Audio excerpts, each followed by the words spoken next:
ಧರ್ಮಸ್ಥಳ ಗ್ರಾಮದಲ್ಲಿ ಶವ ಹೂತಿಟ್ಟ ಪ್ರಕರಣಕ್ಕೆ ಸಂಬಂಧಿಸಿ ಸಿರೀಸ್ ವಿಡಿಯೋ ರಿಲೀಸ್ ಮಾಡಲಾಗಿದೆ. ಇಂದು ಮತ್ತೆ 4 ವಿಡಿಯೋ ರಿಲೀಸ್ ಮಾಡುವ ಮೂಲಕ ಈ ಷಡ್ಯಂತ್ರದಲ್ಲಿ ನಾವಿಲ್ಲ, ಇದೆಲ್ಲವೂ ಚಿನ್ನಯ್ಯನದ್ದೇ ಪ್ಲಾನ್ ಅನ್ನೋದನ್ನ ತಿಮರೋಡಿ ಬಣ ನಿರೂಪಿಸಿದೆ. ಸೌಜನ್ಯ ವಿಚಾರವಾಗಿ ಚಿನ್ನಯ್ಯ ಸ್ಫೋಟಕ ಮಾಹಿತಿ ನೀಡಿದ್ದು ಆ ವಿಡಿಯೋ ಮತ್ತೆ ಹಲ್ಚಲೆಬ್ಬಿಸಿದೆ.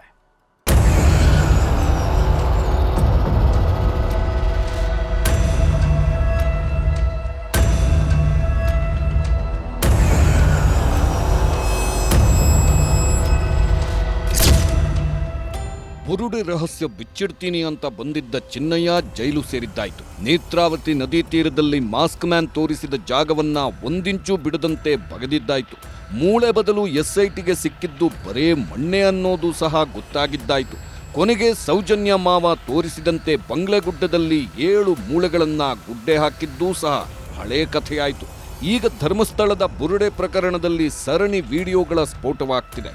ತಿಮರೋಡಿ ಬಣ ಒಂದರ ಮೇಲೊಂದರಂತೆ ವಿಡಿಯೋ ರಿಲೀಸ್ ಮಾಡುತ್ತಿದೆ. ನಿನ್ನೆ 4 ವಿಡಿಯೋಗಳನ್ನು ಹರಿಬಿಟ್ಟವರು ಇವತ್ತು ಮತ್ತೆ 4 ವಿಡಿಯೋಗಳನ್ನು ರಿಲೀಸ್ ಮಾಡಿದ್ದಾರೆ. Chinnaiah Thimarodi video blast. ನಿನ್ನೆ 4 ವಿಡಿಯೋ, ಇವತ್ತು ಮತ್ತೆ 4 ವಿಡಿಯೋ ರಿಲೀಸ್. ಚಿನ್ನಯ್ಯ ವಿಷಯದಲ್ಲಿ ಇಷ್ಟು ದಿನ ತಣ್ಣಗಿದ್ದ ತಿಮರೋಡಿ ಬಣ ಈಗ ವಿಡಿಯೋ ದಾಳ ಉರುಳಿಸಿದೆ. 2023ರಲ್ಲಿ ಚಿನ್ನಯ್ಯನೇ ತಮ್ಮನ್ನ ಭೇಟಿಯಾಗಿದ್ದು ಅನ್ನೋ ಸಂದೇಶವನ್ನ ಈ ವಿಡಿಯೋ ಮೂಲಕ ಸಾರುವುದಕ್ಕೆ ಶುರು ಮಾಡಿದ್ದಾರೆ. 2 ವರ್ಷಗಳ ಹಿಂದೆ ನಡೆದಿದ್ದ ಚರ್ಚೆಯನ್ನೆಲ್ಲ ವಿಡಿಯೋ ಮೂಲಕ ಹರಿಬಿಡುತ್ತಿದ್ದಾರೆ. ನಿನ್ನೆ 4 ವಿಡಿಯೋ ವೈರಲ್ ಮಾಡಿದ್ದ ತಿಮರೋಡಿ ಬಣ ಮತ್ತಿವತ್ತು ಸೆಕೆಂಡ್ ಪಾರ್ಟ್ ರಿಲೀಸ್ ಮಾಡಿದೆ. 5ನೇ ವಿಡಿಯೋದಲ್ಲಿ ಹೆಣ ಹೂಳೋದ್ರ ಜೊತೆಗೆ ಸೌಜನ್ಯ ವಿಷಯವನ್ನೂ ಚಿನ್ನಯ್ಯ ಬಾಯ್ಬಿಟ್ಟಿದ್ದಾನೆ. ವಿಡಿಯೋ ಬಾಂಬ್ 5 ರವಿ ಪೂಜಾರಿ ರಹಸ್ಯ ಬಿಚ್ಚಿಟ್ಟ ಚಿನ್ನಯ್ಯ. 5ನೇ ವಿಡಿಯೋದಲ್ಲಿ ರವಿ ಪೂಜಾರಿ ಬಗ್ಗೆ ಒಂದಿಷ್ಟು ಮಾಹಿತಿ ಹಂಚಿಕೊಂಡಿದ್ದಾನೆ. ಸೌಜನ್ಯ ಪ್ರಕರಣದ ಪ್ರಮುಖ ಸಾಕ್ಷಿ ಈತನೇ ಅನ್ನೋದನ್ನು ಹೇಳಿದ್ದಾನೆ. ಸಾಕ್ಷಿ ಹೇಳಿದ್ರೆ ಹಣ ನೀಡುವಂತೆ ಹೇಳಿದ್ರು, ನಾವು ಹೇಳಿದಂತೆ ನೀವು ಹೇಳಬೇಕು ಎಂದಿದ್ರು. ಸೌಜನ್ಯ ಕೇಸ್ ಬಗ್ಗೆ ನನ್ನ ಬಳಿ ಮತ್ತೆ ಕೇಳಿದ್ರು, ಏನಾದ್ರೂ ಗೊತ್ತಿದ್ರೆ ಹೇಳಿ ಎಂದಿದ್ರು. ಆಗ ನಾನು ಏನೂ ಗೊತ್ತಿಲ್ಲ ಸ್ವಾಮಿ ಎಂದೆ. ಸೌಜನ್ಯ ಕೇಸ್ನಲ್ಲಿ ರವಿ ಪೂಜಾರಿ ಪ್ರಮುಖ ಸಾಕ್ಷಿ. ಸೌಜನ್ಯ ಕೇಸ್ನ ಆರೋಪಿಯನ್ನ ಜನ ಹಿಡಿಯಲಿಲ್ಲ, ಗ್ರಾಮಸ್ಥರು ಯಾರೂ ಹೊಡೆದಿರಲಿಲ್ಲ. ನಾವು ಹೈಕೋರ್ಟ್ಗೆ ಹೋದ್ರು, ಎಲ್ಲಿಗಾದ್ರೂ ನಾವು ಏನು ಹೇಳಿಕೊಡ್ತೀವಿ ಆಗ ನೀವು ಅಲ್ಲಿ ಸಾಕ್ಷಿ ಹೇಳ್ಬೇಕು. ಹೇಳ್ತೀರಾ? ಹೇಳ್ತೀವಿ ಅಂತ ಹೇಳಿ ನೀವು ಇದೊಂದು ಮಾಡ್ತೀರಿ, ಸರಿ? ಮಾಡ್ತೀರಲ್ವಾ? ಸರಿ. ಸೌಜನ್ಯನ ಕೇಸಿನಲ್ಲಿ ನಿಮ್ಗೆ ಏನ್ ಅನಿಸ್ತದೆ?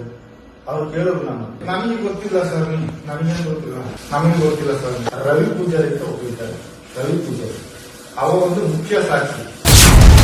ವಿಡಿಯೋ ಬಾಂಬ್ 6 ಗೋಪಾಲಕೃಷ್ಣ ನಿಗೂಢ ರಹಸ್ಯ. ಇನ್ನೂ ರಿಲೀಸ್ ಆಗಿರೋ 6ನೇ ವಿಡಿಯೋದಲ್ಲೂ ಒಂದಿಷ್ಟು ಇಂಟ್ರೆಸ್ಟಿಂಗ್ ಸಂಗತಿಗಳ ಬಗ್ಗೆ ಮಾತನಾಡಿದ್ದಾರೆ.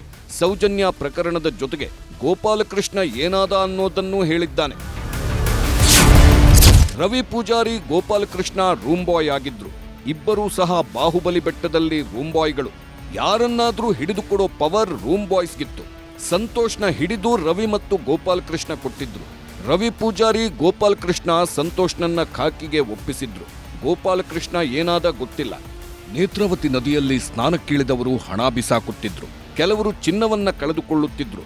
ಆ ಚಿನ್ನ ಹಣವನ್ನ ನಾವು ಕಲೆಕ್ಟ್ ಮಾಡಿ ಹಂಚಿಕೊಳ್ಳುತ್ತಿದ್ವಿ. ರವಿ ಪೂಜಾರಿ ಅವತ್ತು ಬೇಜಾರಾಗಿದ್ದ. ಸೌಜನ್ಯ ಕೇಸ್ನಲ್ಲಿ ರವಿ ಪೂಜಾರಿ ಇನ್ವಾಲ್ವ್ ಆಗಿದ್ದ. ಇನ್ವಾಲ್ವ್ ಅಂದ್ರೆ ಕಾವಲಿಗೆ ಹೋಗಿರಬಹುದು, ಊಟ ತಿಂಡಿ ತಂದುಕೊಡುವಲ್ಲಿ ಭಾಗಿಯಾಗಿರಬಹುದು ಅಂತ ಚಿನ್ನಯ್ಯನೇ ತಿಮರೋಡಿ ಮುಂದೆ ಹೇಳಿದ್ದಾನೆ. ರವಿ ಪೂಜಾರಿ ಮತ್ತೆ ಗೋಪಾಲಕೃಷ್ಣ ಇವರಲ್ಲಿ ಬಾಬುಲಿ ಬೆಟ್ಟದಲ್ಲಿ ಡ್ಯೂಟಿ ಆಗಿದೆ. ಇವರು ಸಂತೋಷನವ್ರನ್ನ ಹಿಡಿದುಕೊಡ್ತಿದ್ರು. ಇವರಿಬ್ರು ಎಂತ ಮಾಡಿದ್ರು, ಇವರೊಟ್ಟಿಗೆ ಸೇರಿದ್ರು. ದಿನ ಕಳೆದಾಗೆ ಅವಾಗ ಗೋಪಾಲಕೃಷ್ಣ ಏನಾದಂತ ಅವ್ರು ಗೊತ್ತಾಗಿಲ್ಲ. ಅವ್ರು ಸ್ವಲ್ಪ ಕಾಣದೇ ಹೋದ ಅವನ. ನಾವೆಲ್ಲ ನಮ್ಮ ಜೊತೆ ಜಾಲಿಯಲ್ಲಿ ಅಲ್ಲಿ ನದಿಯಲ್ಲೆಲ್ಲ ಇಲ್ಲಿ ಸ್ನಾನ ಮಾಡ್ತಾರಲ್ಲ, ಉಂಗುರ ಚಿನ್ನ ಏನಾದ್ರೂ ಬೀಳ್ತಾರೆ ನದಿಯಲ್ಲಿ, ಅದನ್ನೆಲ್ಲ ತಗೊಂಡು ನಾವು ಖರ್ಚಿಗೆಲ್ಲ ಮಾಡಿಕೊಳ್ಳೋದು. ಹೀಗೆ ಒಟ್ಟು 8 ವಿಡಿಯೋಗಳನ್ನ ತಿಮರೋಡಿ ಬಣ ರಿಲೀಸ್ ಮಾಡಿದೆ. ಎಲ್ಲದರಲ್ಲೂ ಚಿನ್ನಯ್ಯನೇ ಮಾಹಿತಿ ನೀಡ್ತಾ ಹೋಗಿದ್ದು, ಮೇಲ್ನೋಟಕ್ಕೆ ಚಿನ್ನಯ್ಯನೇ ಈ ಬುರುಡೆ ವಿಷಯವನ್ನ ಬಾಯ್ಬಿಟ್ಟಿದ್ದಾನೆ. ಖಾಕಿ notice, Timarodi mobile switch off. Video bomb ಸ್ಫೋಟಗೊಳ್ಳುತ್ತಿರೋ ಹೊತ್ತಲ್ಲೇ ಮಹೇಶ್ ಶೆಟ್ಟಿ ತಿಮರೋಡಿಗೆ ಹೊಸ ತಲೆನೋವು ಶುರುವಾಗಿದೆ. ತಿಮರೋಡಿ ಮನೆಯಲ್ಲಿ ಗನ್ ಸಿಕ್ಕಿದ್ದರ ಹಿನ್ನೆಲೆ ಆರ್ಮ್ಸ್ ಆಕ್ಟ್ ಅಡಿ ಪ್ರಕರಣ ದಾಖಲಿಸಿದ್ದ ಎಸ್ಐಟಿ ವಿಚಾರಣೆಗೆ ಬರುವಂತೆ 2 ದಿನದ ಹಿಂದೆ ನೋಟಿಸ್ ನೀಡಿತ್ತು. ಅದರಂತೆ ಇವತ್ತು ಮಹೇಶ್ ಶೆಟ್ಟಿ ತಿಮರೋಡಿ ವಿಚಾರಣೆಗೆ ಹಾಜರಾಗಬೇಕಿತ್ತು.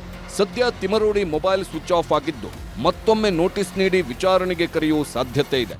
ಒಟ್ನಲ್ಲಿ ಇಡೀ ಧರ್ಮಸ್ಥಳ ಪ್ರಕರಣದಲ್ಲಿ ದಿನಕ್ಕೊಂದು ಟ್ವಿಸ್ಟ್ ಸಿಕ್ತಿದ್ದು ಮುಂದೆ ಮತ್ಯಾವ ತಿರುವು ಪಡೆಯಲಿದೆಯೋ ಕಾದು ನೋಡಬೇಕು. ಕ್ಯಾಮರಾಮನ್ ನಿಖಿಲ್ ಸುವರ್ಣ ಜೊತೆ ಕಿಶನ್ ಶೆಟ್ಟಿ, ನ್ಯೂಸ್ 18 ಮಂಗಳೂರು.